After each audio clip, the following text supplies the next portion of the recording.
World-class lessons from the real estate industry's top 1%, empowering agents to think bigger and do more to create life by design. Get access to exclusive interviews with top producing real estate professionals. Listen in as we talk about their journey in the business, best practices, and lessons learned. Hosted by KIRO, NASRALAH, and John SCIPIONE. I mean, one thing that we always say in our office is just action is better than perfection, right? This is Light It Up with Lighthouse Residential. All right, welcome back to another episode of Light It Up Podcast. Today's guest is an inspiration to us and brings extreme value to any table he sits at. We're grateful to have him on with us as he's had an impact on us in the way that we think and operate our business today. Not only is he a devoted husband and father of 4, he's a successful businessman and broker owner in Redding, California. With over 20 years of experience in the business and 5,000 properties under his belt, sold and closed, he's a proud Marine and the definition of integrity and leadership. Welcome, Mr. Josh Barker. Thank you for having me. Very nice to say. Oh, Josh, we want to thank you again for making the time to be here today. And I know many people listening to this will gain a tremendous amount of value from you as we have and continue to today. So thank you again. Sure, my pleasure. So let's jump right into it. So Josh, I know that you've had an eventful last few years, to say the least. Specifically, a lot has changed for you in the last 4 years. You went from being in production, selling 700, 800, my God. I'm going to repeat that part. Josh, you've had an eventful last few years, to say the least. But specifically, a lot has changed in the last 4 years.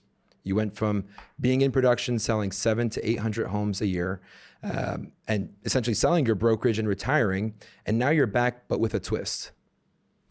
Can you tell us what's happened and transpired over that time? Sure. Well, for some of our listeners or people watch this may not know, but I was in production at a high level for that first 20 years of my career. And towards the end there, that last 3 years or so, I was consistently listing a little over 300 homes a year personally, selling about 300 homes a year as well. And then I had a sales team with me that was doing a fantastic job also. And they were doing about 450, 500 transactions. And there was about 8 people in that group. So collectively with that group, that's how we were selling 750, 800 homes a year, was all 9 of us. Yeah. It was a great experience. We did it for such a long period of time that I was obviously able to put away a lot of financial provisions. We made a lot of good investments, and I was in a position where we were financially free. And my wife and I always had this goal of, taking some time and going sailing with our children. And we had a sailboat in Florida. I live in California, so we used to do our vacations there. And when COVID hit, it gave us an opportunity because my children one was in college and one was in high school.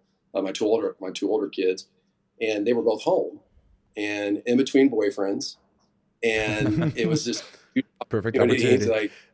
Out in Florida, we've always wanted to do this. Work is one of those things that's kind of made of rubber, meaning that you can stop, it can drop and hit the floor, and you can pick it up anytime you want. Really, that's what work is, right? You can't do that with relationships. You can't do that with your health, but you can with work. And so I felt like this is it. Let's do this. And so we took the kids and went off sailing. It was the most incredible thing. Our company here in town, all those agents that worked with me at the time, they all stayed actually in our building. I had another gung-ho agent, another company that was really excited about, growing their company. And so they decided to move in, take over our company is what they did.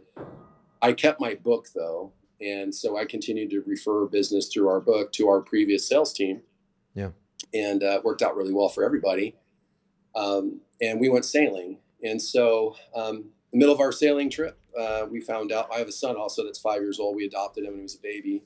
Wow. And we found out that he was going to have a full-blooded sister that was going to be born.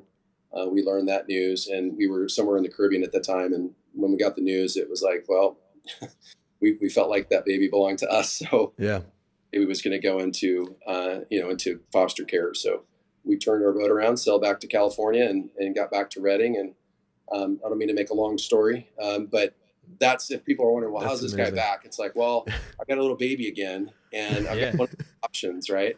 I know real estate really well. It's all I've done, most of my mature older life. And either I do something in that space or I go find something else to do. And, for me, I was like, okay, well, let's rebuild it.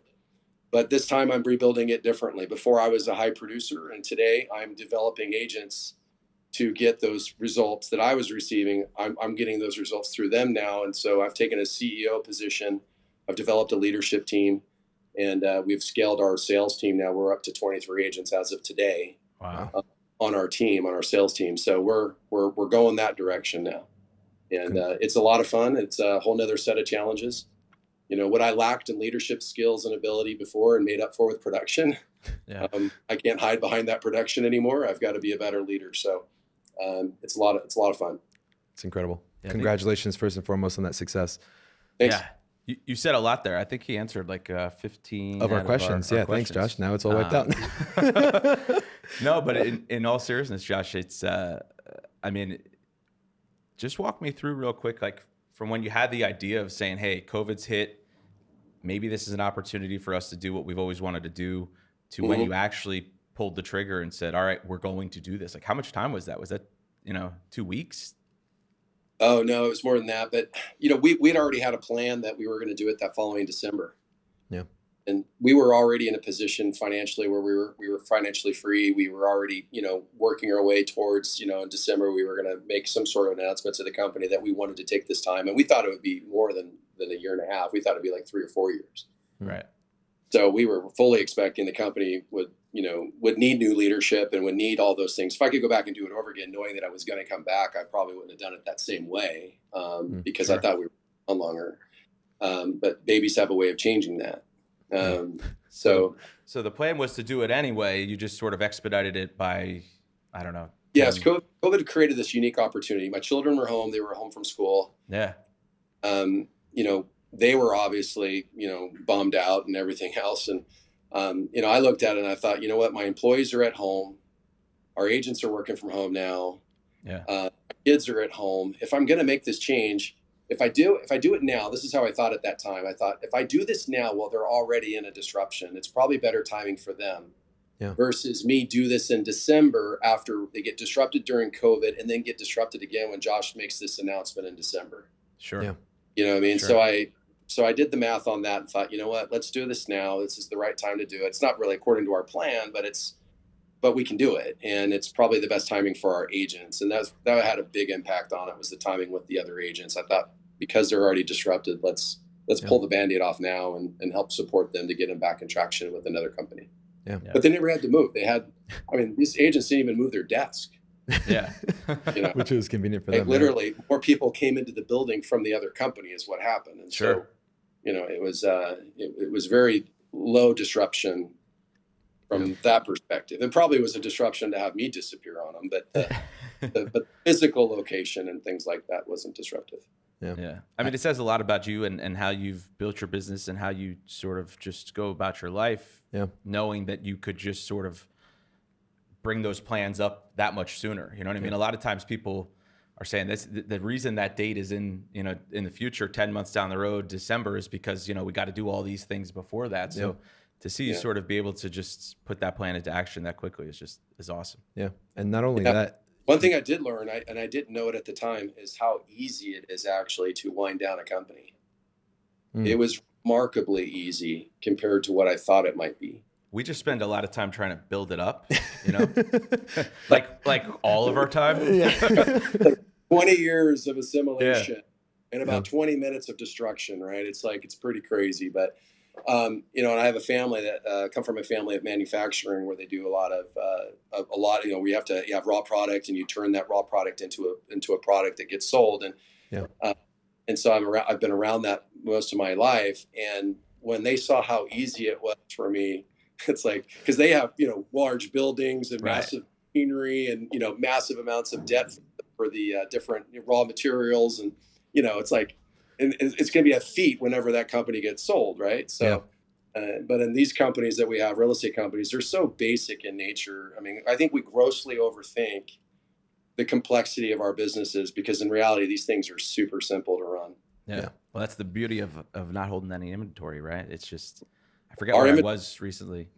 Yeah, I borrow inventory on a regular basis, and usually you borrow it for about 90 days. And exactly. Right.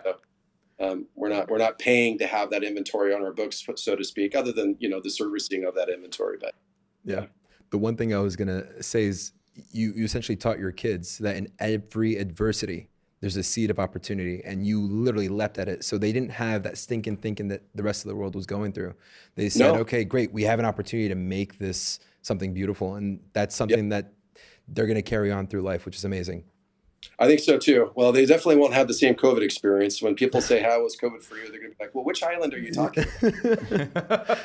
Yeah. So it'll definitely be a different story for them. And you're right. I'm hopeful that they're not spoiled by that experience, but maybe more informed of what, when you make good choices over a long period of time, the types of options that become available to you. Yeah. Beautiful. And, that's the lesson I'd hope my kids would pull from that. That's great. With your first year back from retirement, your goal is 900 transactions. Yep. People in the business for years and years and years can't even think that large. What gave you the inspiration and the confidence to say, we're going for 900 first year back from retirement? Well, the interesting part of that question is that when I was in that production in those last 3 years and going on all those appointments and doing all those things, I already had a vision for this company. But I also knew that it would be a massive change for that old company. I felt like that company was going to have a hard time making that transition because they were so accustomed to the company being built around Josh. And pretty much everything was designed at that time for me to go on as many appointments as possible. It was a very selfish, self-centered type of business model. And I don't mean that in a negative. It's just, that's what it was. It was for how do we help Josh get on as many appointments as they can possibly get on, right? And most of the company was designed around that thought. And most of the solutions we had for the company at that time were around that thought too. And it was productive and profitable. And the agents that were affiliated with it were making great money too. So it wasn't a negative in that regard, but it wasn't scalable by any means. Right. And so when I had those thoughts of what this company would look like, I had memorialized them all. I had written them all down. I had a full company model written, and already, I wouldn't say it was the one that we enacted immediately when I came back, but it was 75% of the way done. Yeah. Wow. And so, and that's what Josh does in his free time, right? That's I never stop. So for me, I got a yellow legal pad next to me and I'm just writing ideas down constantly. And so we had this model already kind of written out. When I came back, I had a conversation with my wife and I just said, I don't think I can sit on the couch. We got to figure something out, right? So I had some offers for some different things. And I just kind of felt like, there was a little bit more work I hadn't gotten done. There was a few more things I hadn't done in the real estate space that I was interested in. And so I pulled out that business plan and I said, I'm going to tweak on this a little bit, tweak it out a little bit, and figured out what I thought, what we need to do. So I had a pretty good roadmap, I guess is my point, when we launched. I wasn't even up till today, I haven't really been figuring out stuff. We're just implementing something we've already written. I love that. Yeah. And so now, this month, I think we're on track for about 89 pendings for the month. That's amazing. For a team. And then I would say of those 23 agents, because this is all in the last 9.5 months now, I would say that probably 11 of the 23 are in traction. So I can't imagine what the team will look like several months from now when we have, as more and more agents become more and more productive. Yeah. It's going to be traction, meaning they're just getting their feet wet. Absolutely. Just getting off the ground. Right now I've got 11 agents that I think are in production, right? They're out there producing, they've been coached and trained, and they're doing well enough now that they consistently can put numbers on the board at a pretty good level. And we've got another 10 agents, 12 agents or so that we need to continue to develop to get to that level too. Agents that work with us do high levels of production. Yeah. We're not, a lot of teams are around that 10, 12 units per agent on their team, and that's cool. I don't have any judgment against that. That's fine. But our model, 36 to 50 is per agent is what we're looking for. That's awesome, man. So I think that's a good segue. Why would an agent who can do 36 to 50 deals per year, need a Josh Barker? Because a lot of people think that way, of course. Sure. Yeah. Well, some do and some don't in terms of, what their goals are. what I'm looking for when I look for an agent is I'm looking for somebody that that based on where they're at today, if they were in business with us, we could complement some of those weaknesses to the extent of where they could actually be more profitable with us than without us. Yeah. And so the first phase of that's in the selection process. Who do we think that we could actually solve enough problems for that they would become more profitable with us than without us? And that's like the first thing. Yeah. But there is expense to running a business. And then if you educate your company and your team on the expenses of running a company, and if you set your splits in a way that are profitable for you and the company, then they might actually find that it's better off just to be with you than to be without you. Exactly. And so I think that when you put the ingredients of the cake together in the right way, I think it tastes pretty good for everybody. Yeah. Right. So, right. I think that's something to be thoughtful about. So agents that can do 36 to 50 transactions a year, these are obviously, you're picking up people who've been with other brokerages, 5 years in the business, that sort of thing. Like, describe to us what your ideal, someone coming to your team ideally looks like. Well, I lowered the bar of all the things on our core values. The one that I conceded to the most was knowledge when we first launched. And that was because I knew that I wasn't going to be able to bring in enough people fast enough that were experienced to get what we needed to get done. So I lowered the bar so we allowed some newer agents to come into the business, which honestly I probably wouldn't have done 2 or 3 years ago. And so that was a concern because now contract proficiency is an issue. That legal mind that's necessary to be good in real estate was an issue. There were some other associated problems with it, but we just knew we had to circle the wagons around those issues and get them coached up faster. So we lowered the bar initially to get them in. And to your question, as we started filling up the team, I got to become more and more selective again. We started tightening back down, like, okay, we don't need that many new ones now. We can't really absorb much more than that. We've done our philanthropic work of bringing somebody else's turn to do that. Yeah. And so, we've started to raise that bar, but to bring some clarity to your thought, I'll give you an example. I have an agent on our team that's been in business for 10 years. Yeah. And that agent was averaging about 2 escrows a month with another company over that period of time. Okay. Great agent. By all means, I think most brokers would agree they'd probably hire that person. Yeah. And we were no exception to that. But now that person's averaging around 15 to 18 escrows a month at a time that he's managing. And so, again, taking a person where whatever their weaknesses might be, we can come in and be that person that can flatten those out and strengthen them for them without them having to do that and allow them to do with what they're good at. They can get to these much higher levels of production.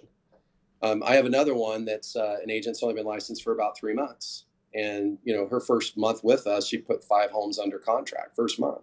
Wow. That's incredible. And so, and those are extreme exceptions, right? Of course. But, it goes to show you that a new agent has the capacity to do this. It's just how fast can they possibly get up to speed? How fast can they become contractually proficient? How fast can they develop that legal mind? How fast can they learn the scripts and the dialogues and all the things that are necessary to offer value? And people that have been on the planet a little bit longer have an advantage in the sense that usually they've had enough experiences in life that they can, be more versatile in conversation. And I think that's a benefit for people that have been been on the planet a little longer. Yeah. But what the younger kids I've noticed have brought in was this level of enthusiasm that's sometimes a little bit less jaded, right? Yeah, and, exactly. And so if you can find that balance between the two, I think you're in pretty good shape. Yeah, I know a lot of people will say, I don't love recruiting people who have been in the business for 5, 10 years because it's very hard to, teach an old dog new tricks. And I know just basic, in our office, we tell people, hey, listen, we get in every morning at 7:30 to role play. And that's when we usually, we lose them. Yeah. So, would you say you experienced that when you're telling an agent who's seasoned, 5, 7 years in the business, who's, doing 2, 3 deals a month, obviously they could get to a much higher number working with you guys, but I'm sure they're not going to love all the things that you have to do to be on your team. Yeah. The truth is that well over 90% or more. It's probably even higher than that. I'm just throwing a number out there that sounds pretty drastic, but don't want to work with us. And honestly, and they shouldn't be in business with us because they came into the business for reasons that we're not interested in. So if a person comes into real estate with the thought of having a flexible schedule and working when they want to, and and it's so much fun just to hang out when I want, and do those things and be in business, but not really in business. We're not interested in that. Yeah. We're looking for people that say, you know what, I'd like to be making a few $100,000 a year. Yes, I'm willing to commit 40 to 50 hours a week of, intentional focus and energy towards that objective. And I would appreciate the coaching, the training, the mentoring, and the lead opportunity that you're going to provide to me. That's who we're looking for. And so a lot of people won't be a good fit here. And so we're not trying to talk them into it. We're looking for alignment. There's no good people or bad people and that's not how we see it. We just see good fits or bad fits. Yeah. Their alignment with what they're trying to accomplish and what we're trying to help them accomplish. And when there's alignment, then there's some collaboration and we can really grow fast together. When there's not alignment, when there's rub all the time, then it's not going to be a good fit. So like, for example, if you take one of those seasoned agents and what we're asking for them to do is not comfortable for them and they don't want to get comfortable with it, us telling them to do it isn't going to change it. They're going to it's going to be a rub forever. Yep. And so we want to avoid that type of selection. We want to try to avoid that kind of mistake for them and for us. For them, because they just left another office. They just disrupted their book of business. They just disrupted their cash flow potentially. They just disrupted, whatever their thought process is. And it's hard to move. And so we're trying to be very careful that we don't disregard the risk they're taking coming to us. So we vet them out up front, really up front, and I'll go through with them. And our sales manager does this where, we'll share with them point by point. Here is what we do here. We can't force them to do it. They're 1099 employees, but here's what we coach to. Yep. If you're thinking that these are things that you could do too, and that these are things that you want to do, then there could be some alignment here. Yeah. Yeah. So, but if they that way, then we would encourage them not to take that opportunity. Right. Right. Well, I don't know. It just makes me go down that road of saying what we always say, right? Generate so you don't have to tolerate when you're talking about seller leads and listing appointments, right? If you're constantly generating, if you're in the recruiting mode and you're constantly generating new recruits and you're trying to build your team, it's, you don't have to tolerate the people that are constantly having friction. Absolutely. Yeah. Yeah. I mean, and I agree. We don't look at it as tolerate as much as just alignment. Yeah. I think tolerate is kind of I'm not passing judgment on what you're saying. No, I got you. I've heard that before too, and I get their point, but it sounds a bit negative. So I'd rather like alignment, right? So what your goals are and what you're trying to achieve, is it in alignment with what we want those goals to be and what they're trying to achieve? And when there's alignment, there's going to be some really good opportunities for everybody. Absolutely. So I think that's where a lot of agents probably make the mistake building teams, is that I think they probably, unfortunately, bring in the wrong people up front. And, and when it happens, it's going to happen to us too. We're going to bring somebody in and they will have misjudged the opportunity, or we might have misjudged their ability to take advantage of it. Yeah. And we're going to have to prune them out. One of the cleanest things that you can do to a business is prune. I think that when you have a sales team, it's always a healthy thing is to look at that bottom 10% or 20% and say, who needs to probably find another opportunity? Yeah. Because for those that are putting in the work and are willing to assimilate to the system and are getting the results, you want to respect them by only having them surrounded by other people doing the same thing. 100%. You can't water down the brand. Yeah. The hardest thing is trying to find good people, but weaving them out and, filtering out the people who are in alignment, not in alignment. Are there some things that you can do before you actually onboard them in, or do you have to find out 30, 60, 90 days after? Well, unfortunately, it's both. Maybe there's some recruiters that are so good that they get it right every time. But I think that everybody that's any good has the ability to interview pretty well. Yeah. So what I think you need to do in the interview is encourage them to be honest with themselves about what it is they're really trying to accomplish and what they want their days to look like. Yeah. And encourage them and remind them that they likely could be unhappy if they don't like accountability. They probably aren't going to enjoy it if they don't like tracking their numbers. They're probably not going to have any fun if they have to talk to people every day. You know what I mean? They've got to figure that out. And because we tell them, this part of what we tell them in the interview, half of what you heard is probably true. We need to figure out which half you heard. Right. The rumors are true. Yep. And so we need to figure out what your thoughts are around it, because some of it's like, wow, I'm not quite that strong, but and other ones I'm like, no, that's not how we do it, or that's exactly how we do it, So we just really clear in those interviews of what they could expect. And that way, the chances of bringing somebody in that won't be successful does go down. And if they fully BS'd us in the meeting and we didn't catch it, whose fault is that? It's your fault. Yeah.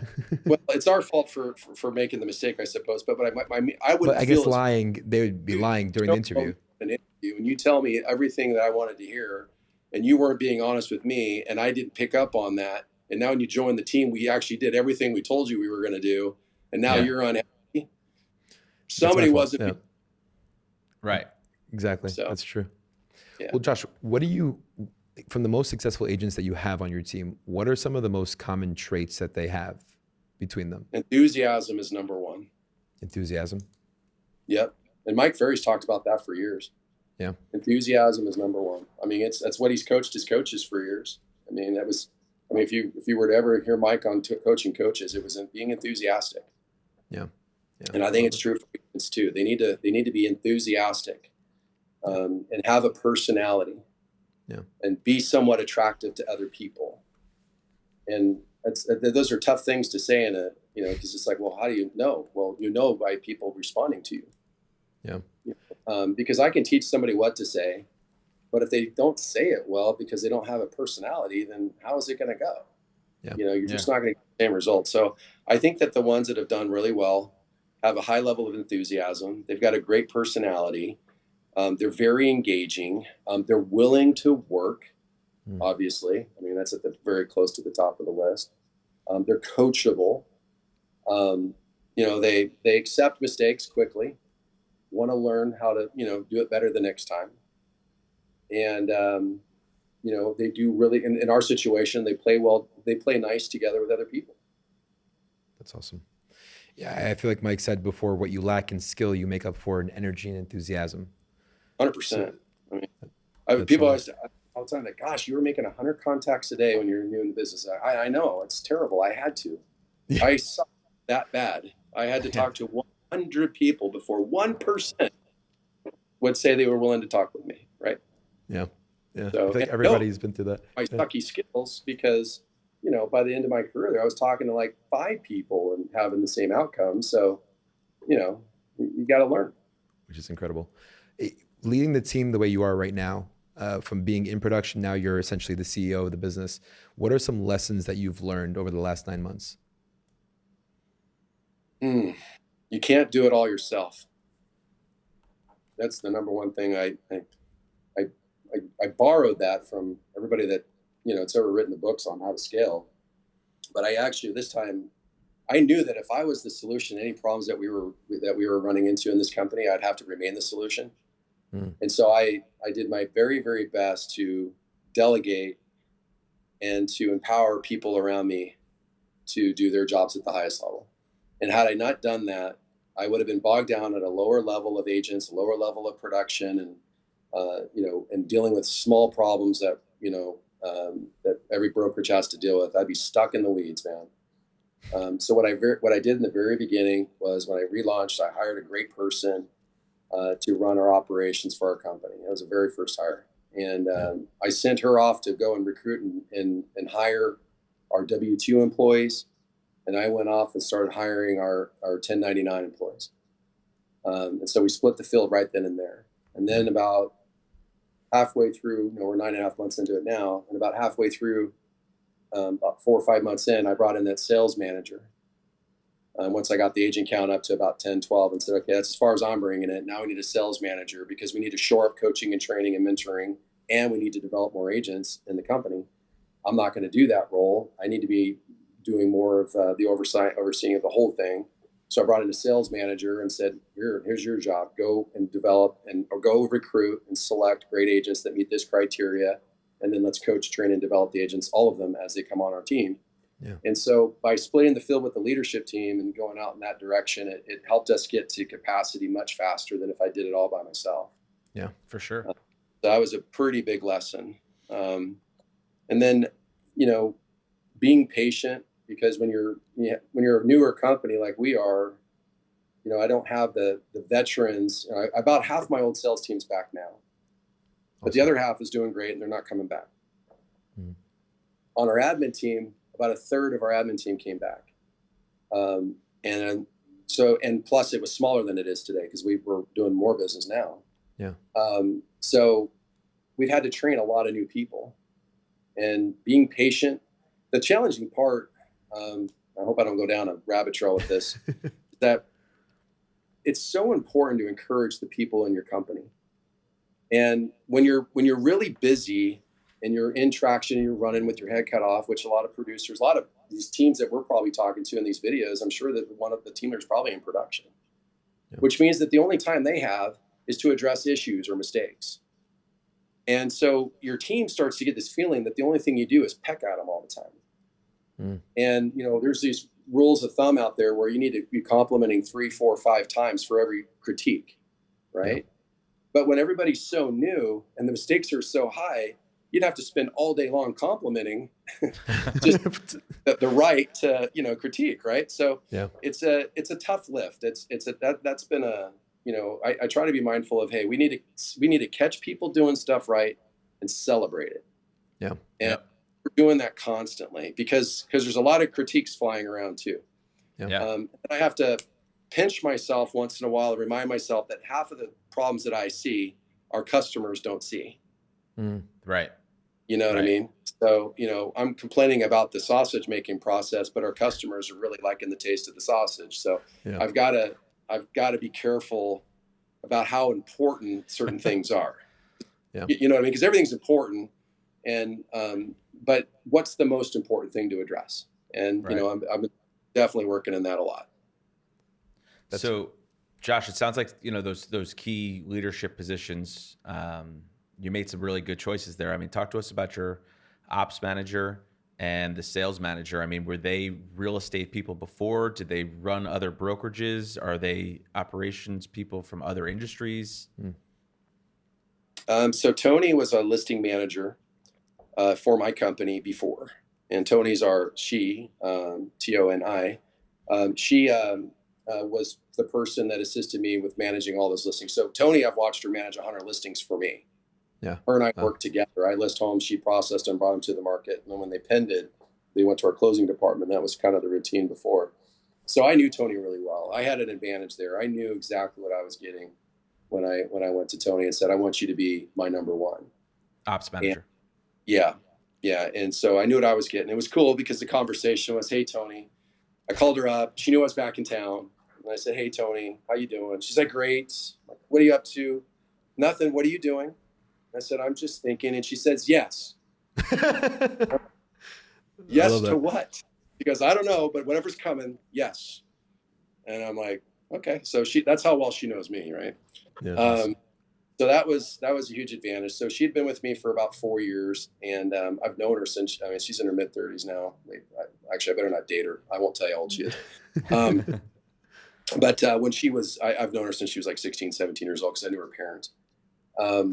But she's really strong, very strong, good leader, hard worker, understands the operations of the business. And so I didn't have a whole lot that was such an easy selection for me.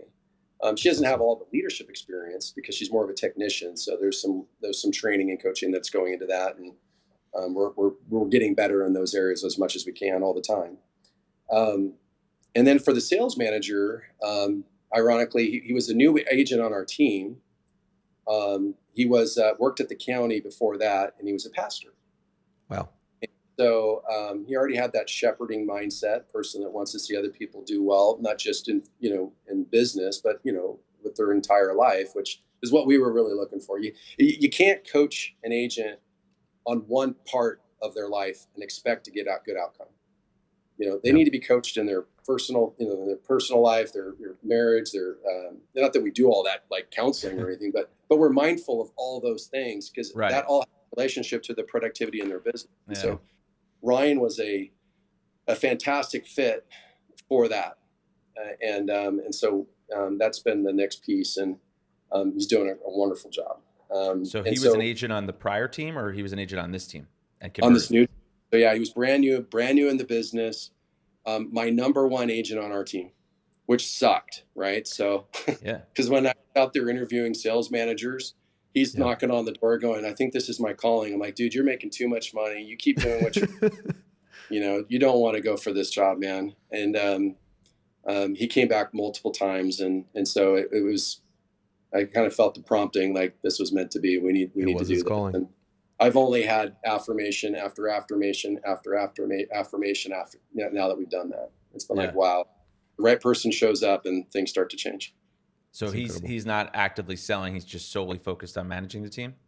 100%. Yeah. I don't want him selling at all. I mean, when he came over from the sales team, he had files that he had to close. That took a little bit of time here and there, but yeah, he gave away all his leads and he was done. Gotcha. Yeah. So I lost my on the sales team. Yeah. Well, I know us personally with our team, we've had, some of those thoughts. X person on the team would be a great manager, but we don't want to lose their production. And, it's definitely a tough role to fill. Sure. And and you're in your math of deals in your business, you're like, well, and with Ryan, it was easy because when I thought about it, I was like, well, I may not be able to replace Ryan on the sales team, but do I have to? Right. Can I have 90% of Ryan on the sales team, and Ryan can go find those people? And that's what's happened is Ryan goes out and finds people that are like Ryan. Exactly. And so he's recruiting too. Oh yeah, definitely. He's the one doing I stopped recruiting at around 11 agents on the team. And then Ryan's the one that brought in the next, we're at 10 more, 12 more now. So his role is to actively recruit. What's that? So his role is to actively recruit. When he brings people into the team, you're interviewing them. If they make the cut, they join the team, and then who trains them? Well, I'm not recruiting. I'm not the one interviewing anymore either. I'm done with that. He's the one. Wow. Yeah, he's interviewing them now too. That's awesome. So when they bring him into the company, he's also doing the onboarding. So we have a we call a Kickstart program. It's a 90-day work up into production that they go through. There's a lot of training in that, in those modules. And so they, every day they're checking in with him, those new agents coming in. So he's got all that. We do one-on-ones with the team every 2 weeks. I still do some coaching and training, but mine are on Wednesdays, Thursdays, Wednesday, Thursday, every week I'm doing it. And sometimes I'll do it on Mondays as well, where I'll do training with the entire office with the sales team. Got it. Very cool. The agents get trained 5 days a week. It's just everyone's 2 or 3 days a week. It's me doing it. Yeah. And that's a huge leverageable activity for me. So I walk into our training room and there's, 20 agents or 23 agents in the room. And, I'm basically coaching and training them for 20 minutes every day. And that's our commitment to our agents is, 20 minutes of coaching and training every day. And the compound effect of that is about 40 hours of sales training each year. It's incredible. For sure. I'm sure that's actually got to be like a exciting part of your day too, right? I enjoy it a lot. I still enjoy it. It's not only does it like fulfill part of my goal, which is to, always be giving back to people, but it also reinforces a lot of my thoughts too. Yeah. There's a lot of selfish benefit in that for me as well. I mean, it really does. You even these kind of conversations, they just reinforce the thoughts you already have. Yeah. One thing that, I feel like I've told you this a couple of months ago, but when I think of Josh Barker, I think of leadership. And, you being in the Marines, do you think that's the reason why you're a great leader today, or was the leader there before you were in the Marines? The answer to the last part of that question is absolutely not when I left. So, first of all, thank you for the compliment. And I hope someday to be able to live up to that.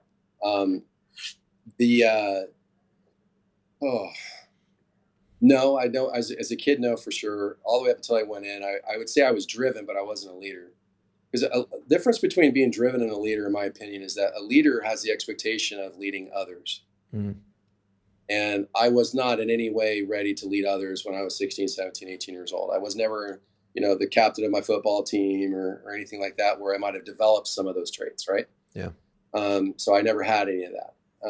But when I went in the Marines, what happened was they saw somebody that was very driven, and they plucked me out, so to speak, and put me in all these leadership positions. And so that's when that journey of developing leadership happened.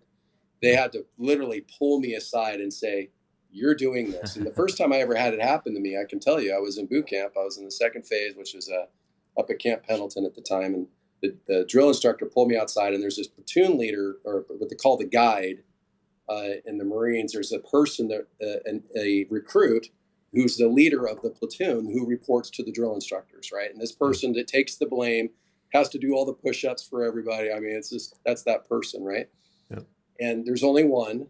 And the guy, the drill instructor comes to me, pulls me outside, and says, "We want you to be the guy." And I've been a wallflower for 18 years. So I was like, this is not for me. My first response was no. And I did. I said, no, this recruit doesn't want to be. And the drill instructor looked at me and said, it was weird because I don't know if this is like in character for a DI or not, but he looked at me and he said, "That's fine, but if it's not you, you must tell me who."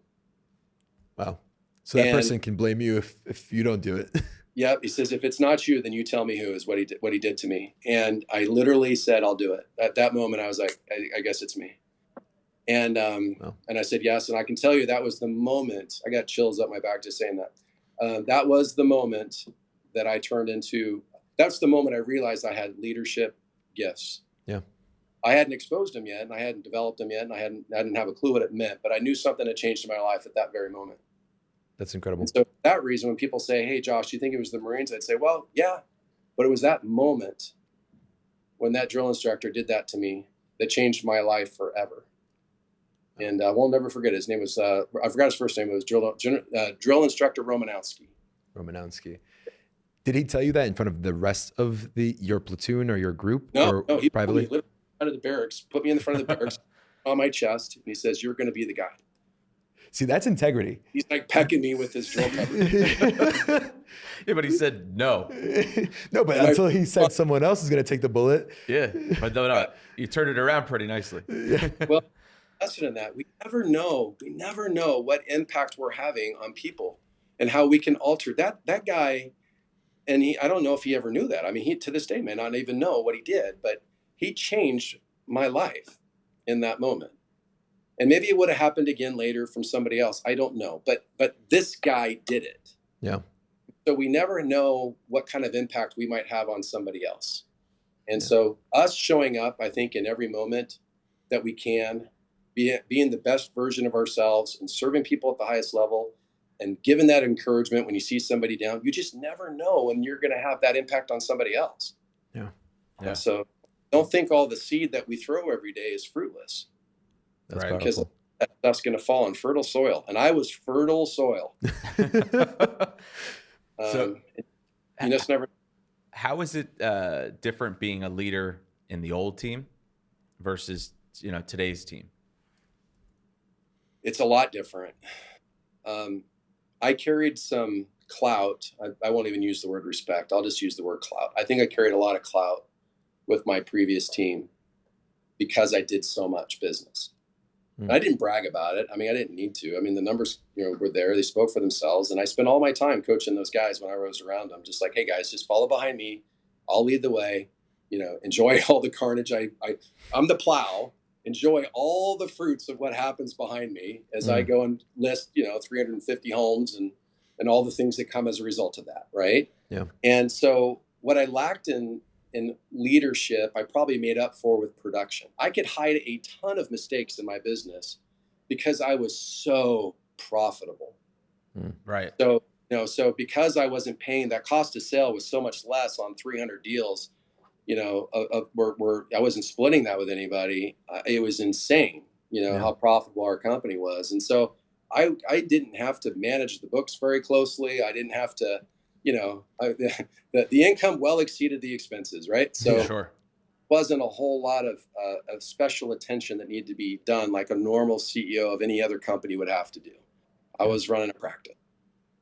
This time around, completely different, because what I did when I came back is I'll just tell you, I came in, I wrote a check to the company for $250,000. That's what I did. And so I took the company, effectively from zero and said, here's 250 grand. This company better be what I want it to be in 12 months. And we probably hit what I wanted the company to be in about 7 months. Incredible. Wow. So we got there a heck of a lot faster than what I was expecting. Credit to the leadership team that we have. But that was a huge difference, because now you have to manage everything differently, because the percentage of profit is not the same anymore. So now to get to the bottom line revenue that you're looking for, the volume has to be up. Yeah. It's a different model. That's the one thing I think that you do really well is attract talent and people who want to be around you and want to emulate what you've done and accomplished, because I think you're humbly confident. And, you might say that, leaving Carnage and not a great leader, but definitely people wanted to, or who want to be around you are emulating what you've done. What are some, like, let's say somebody who's struggling with leadership skills, or someone who wants to become a better leader, what are some things that they should do to try to get there? Study a lot, read a lot of leadership books. Yeah. I mean, I think leadership is one of those traits that can be learned. I mean, don't get me wrong. There's people that have natural leadership traits, and I get that. But it can also be developed, and in most cases it is developed. And so even if you kind of view yourself as not being a strong leader today, if you're willing to take the journey of investing in yourself and develop your leadership skills, you can acquire these over time. Yeah.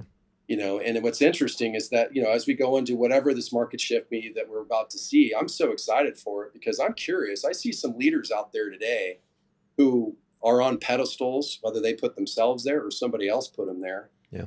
And I'm interested in finding out who they really are. Because anybody can look good when things are good. Yeah. Anybody.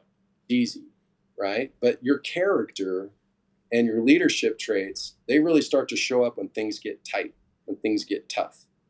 And I'm really excited to find out, who is going to still be there at that level, 2 or 3 years from now.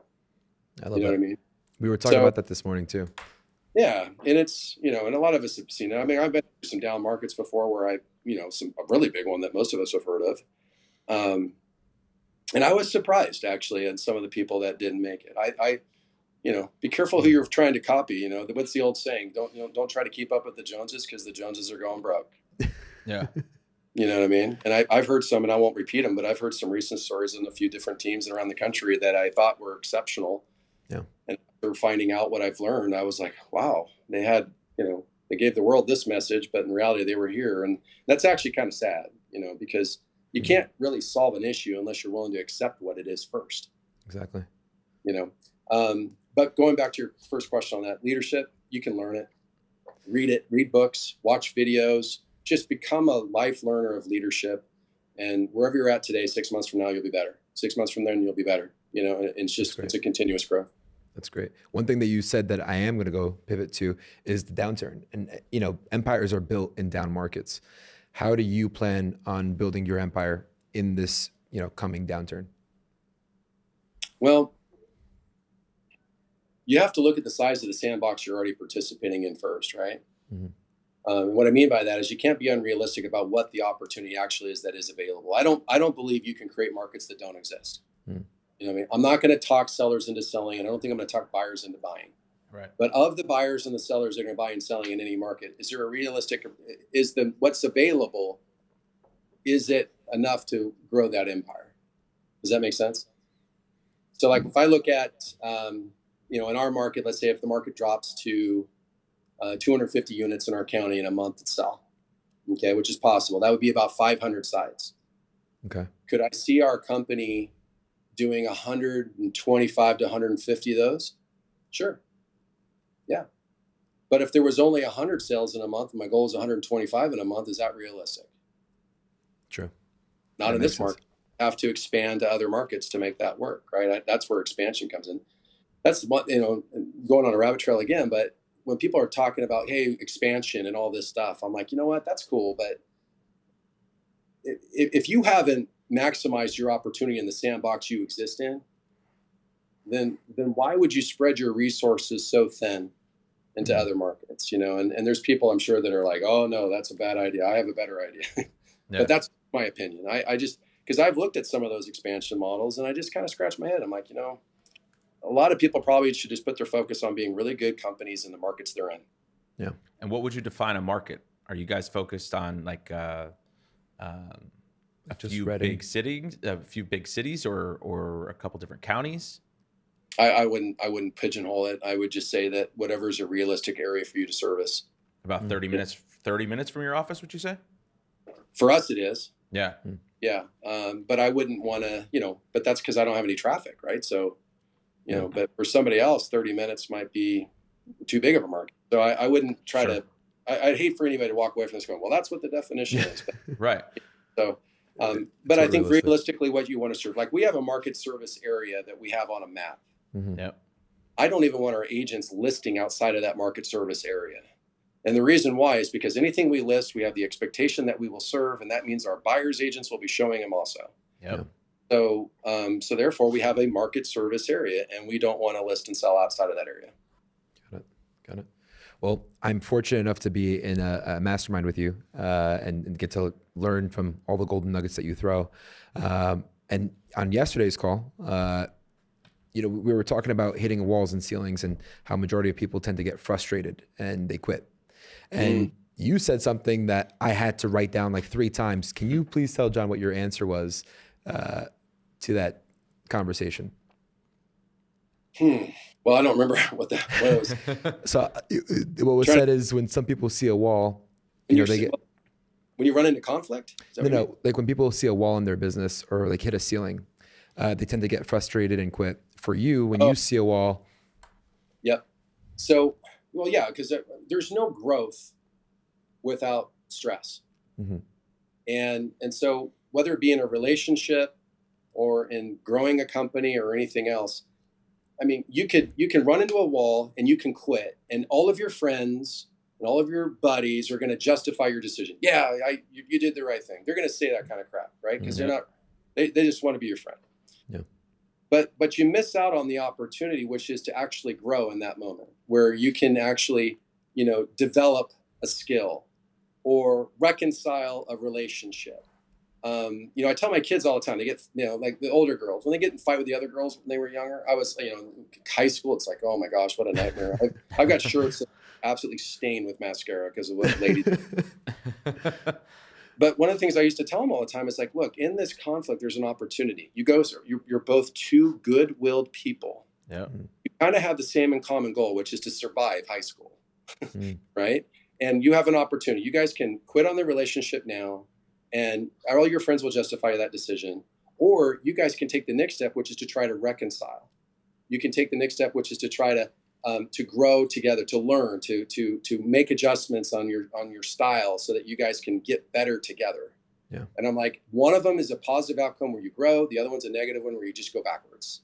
Yeah. And I think it's the same thing in our businesses. It's the same deal where you run into walls and you got to make the decision. It's like, yeah, you can quit and you could probably be justified in doing it, but you won't grow. Yeah. And so sometimes we run into walls that are legit walls and maybe they're not designed or should never be scaled, but there's other ones that are actually put there, and maybe this is to your point, these are actually put there so that it eliminates people that don't deserve what's on the other side of the wall. Yeah. And so, when I run into a wall in our business, I usually get excited. I usually go, oh, this is awesome, because I know there's a lot of people that must have quit at this obstacle. I can't wait to see what's on the next side of this. Yeah.